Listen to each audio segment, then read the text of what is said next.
Представете си, на една от тихите улици в град Суворово виждате съседа си, а под гумите на колата жена му. Викате му с цяло гърло. Спри! Блъснал си, човек! А той ви поглежда хладнокръвно, включва на скорост и минава през нея още веднъж. Датата е 16 януари 2024 година. Около 15:30 следобед спокойствието в Суворово е разкъсано от писъци. 67 годишен мъж току-що се е прибрал от Девня със своята партньорка. Пред самия им дом избухва скандал, който ескалира за секунди. Съсед чува жената да вика и се втурва да помогне. Когато стига до колата, вижда ужасяваща гледка. Жената вече е на асфалта, а тялото й е заклещено между предните и задните гуми на автомобила. Шофьорът е вътре, а двигателят работи.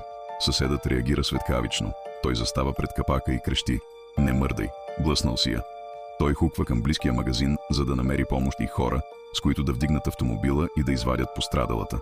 Според обвинителния акт, точно тук случаят в Суворово се превръща от инцидент в убийство. Докато съседът е с гръб, той не излиза да помогне. Той преминава през тялото на жената с задните гуми, след това прави нова маневра и минава през нея още веднъж. Когато екипът на спешна помощ пристига, те само констатират смъртта. Жената е буквално смазана.